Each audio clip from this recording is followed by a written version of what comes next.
Hello, class. Welcome to you another important chapter that is a friction. Okay, let's start this chapter friction. First of all, before watching this video, you must be watch the video before this. That is the chapter number uh, force and pressure. ठीक है, तो force और pressure वाला आप पहले ही उस chapter को एक बार चेक कर लीजिए जो मैंने आपको वीडियो सेंड किए थे. उसके बाद ही आप इस चैप्टर को पढ़ेंगे तो आपको समझ में आएगा. तो मैं एक बार आपको रिकॉल कर देता हूँ फोर्स के बारे में. आपने फोर्स में ये बात समझी थी कि पुल एंड पुश. अगर किसी भी ऑब्जेक्ट पर हम पुल या पुश कर रहे हैं तो उसको हम उसी के मेजरमेंट को फोर्स बोलते थे. हमने आपको बताया था कि फोर्स का जो यूनिट होता है वो होता है आपका यूनिट, सॉरी, वो होता है न्यूटन. तो किसी भी ऑब्जेक्ट पर कितना फोर्स अप्लाई किया गया है, सॉरी, किसी भी ऑब्जेक्ट को पुल और पुश कितना किया गया है, उसी के बेसिस पर हम फोर्स को फाइंड आउट करते थे. तो आप सोचेंगे सर ये फ्रिक्शन फिर क्या है. तो देखिए क्या है कि फ्रिक्शन जो होता है वो फोर्स का उल्टा होता है, अपोजिट. हम कह सकते हैं कि फ्रिक्शन जो है वो equal and opposite. Equal and opposite का मतलब ये होता है कि सपोज आपने किसी ऑब्जेक्ट को लेफ्ट साइड की तरफ से अगर आपने उस पर फोर्स लगाया है तो उतना ही फोर्स या उतने ही न्यूटन का फोर्स राइट साइड से अप्लाई होता है. बट आप सोचेंगे सर ये तो फोर्स कहाँ से अप्लाई होगा.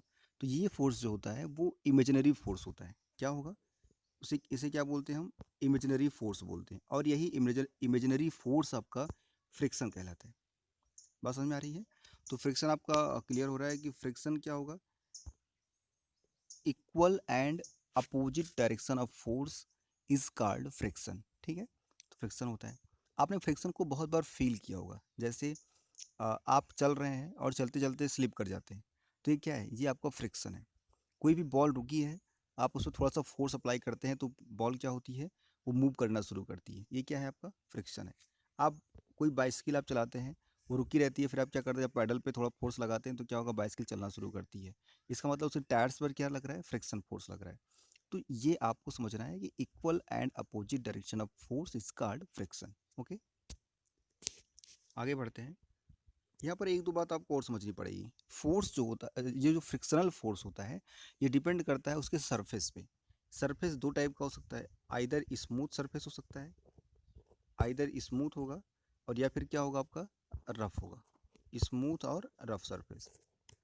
क्लास, स्मूथ सरफेस पर फ्रिक्शन फोर्स कम अप्लाई होता है. स्मूथ जो आपका सरफेस होगा उस पर फ्रिक्शनल फोर्स कम अप्लाई होता है, जबकि जो आपका रफ सरफेस होता है वहाँ पर फ्रिक्शनल फोर्स ज़्यादा अप्लाई होता है. तो आपको दो बातें क्लियर हो गई कि फ्रिक्शन क्या होता है, और सेकंड नंबर है कि फ्रिक्शन में सरफेस का रोल क्या होता है.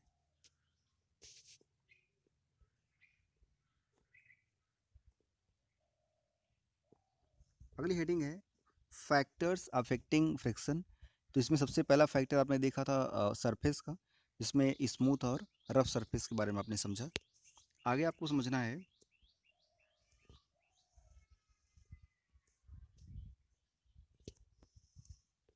कि जो मैंने आपको रफ और स्मूथ सरफेस बताया था. देखिए स्मूथ सरफेस में क्या होता है, यहाँ पर इरेगुलरिटीज़ पाई जाती हैं. आप देख सकते हैं कि स्मूथ होता है have a large number of minute irregularities. ठीक है, जबकि जो आपका दूसरा होता है जिसको हम रफ सरफेस बोलते हैं, रफ सरफेस पर ये जो इरेगुलरिटीज़ होती हैं वो ज़्यादा अमाउंट में होती हैं. ठीक, सपोज जैसे ये आपका कोई टेबल है, तो इस ये प्लेन टेबल आप देख रहे हैं, तो इस पर क्या है, ये स्मूथ है. रीज़न क्या है कि यहाँ पर इरेगुलरिटीज़ कम है. बट अगर कोई रोड होगा, कोई सड़क है, वहाँ पर क्या होगी, इरेगुलरिटीज़ ज़्यादा होती हैं.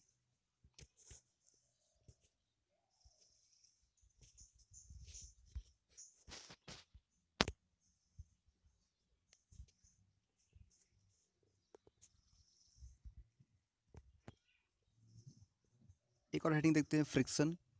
Friction a necessary evil. इसका सेंस क्या है, इविल मतलब होता है बुराई, बुराई या जो गलत चीज़ें हैं. बट ये नेसेसरी इविल है। मीन्स फ्रिक्शन से क्या होते हैं, हमारी एनर्जी लॉस होती है। हमारी एनर्जी क्या होती है, लॉस होती है। ठीक है। जैसे आप जब दौड़ना शुरू करते हैं तो दौड़ते दौड़ते आप दौड़ते रहते हैं, लेकिन क्या होगा, आपकी बॉडी पर जितना भी आप ज़्यादा फोर्स लगाते हैं उतना ही क्या होगा, आपको जैसे कोई एक इमेजिनरी फोर्स होता है जो आपको रोकने का प्रयास करता है। ठीक है। इससे क्या होगा, आपकी एनर्जी लॉस हो जाती है। आपकी एनर्जी क्या हो जाती है, लॉस हो जाती है। बट ये फ्रिक्शन होना ज़रूरी भी है। इसलिए बोला जा रहा है कि फ्रिक्शन क्या है, ये एक नेसेसरी इविल है। आप कहें कि फ्रिक्शन जो होता है एक नेसेसरी इविल है।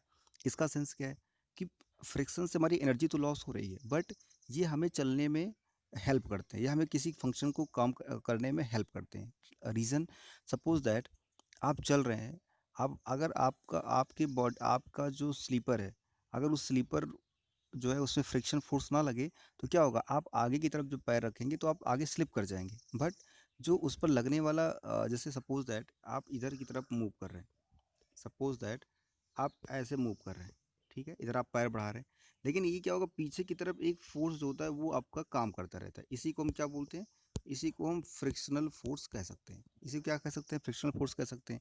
ये क्या करता है, ये उतना ही फोर्स, जितना फोर्स आप अप्लाई कर रहे हैं उसी का अपोजिट फोर्स क्या करता है, ये उस पर्टिकुलर हम कह सकते हैं कि स्लीपर पर लगाता है, जिससे क्या होगा, हमारी बॉडी बैलेंस में रहती है। ऐसे बहुत सारे एग्जाम्पल आपको देखने को मिल सकते हैं।